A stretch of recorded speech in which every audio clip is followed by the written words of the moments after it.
everyone, I'm gonna take you to Gyeonghuigung Palace today. 안녕하세요. 오늘은 경희궁에 가볼 거예요.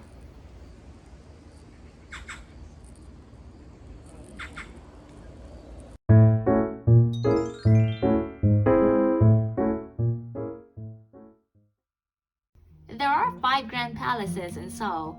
I'll highlight it with yellow lines so you can see where they are on the map. Gyeonghuigung Palace is the smallest one among them. Admission to Gyeonghuigung is free for everyone. It's open from 9 to 6, closed every Monday and New Year's Day.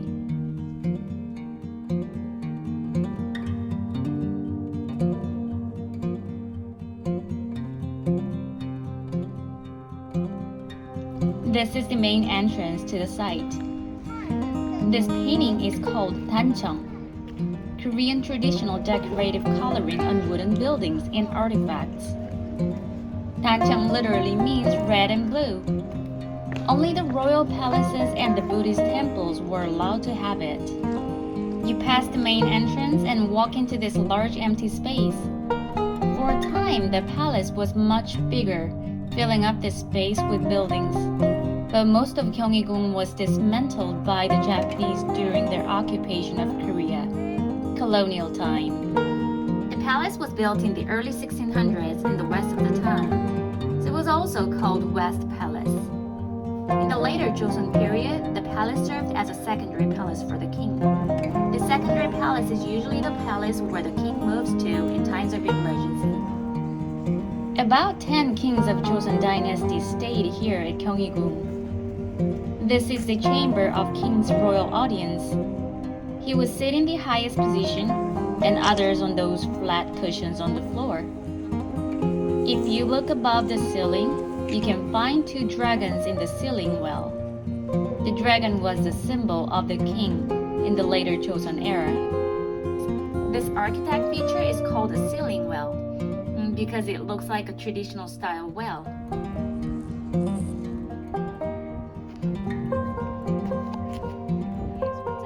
This is a portrait of King Yeongjo, the 21st king of the dynasty. And I googled and found another one on the web. This was drawn in his early 20s. According to the veritable records of the royal family, he was one of the most handsome kings. The images of ideal beauty in men were very different back then.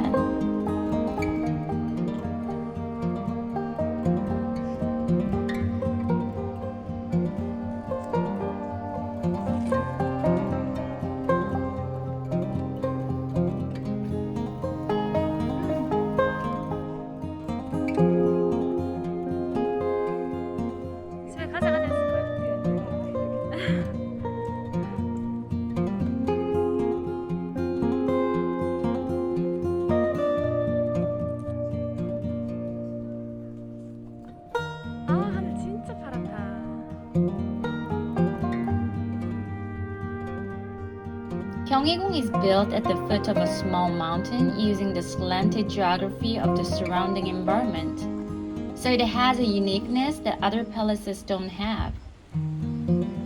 If you go all the way down to the back of the palace, you will see this huge rock that is part of the mountain, and this rock bears a small natural fountain in it. 왜?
before you leave this palace, make sure to take a stroll along the path left to the palace. The path will take you to another small natural fountain that was used for drinking long time ago.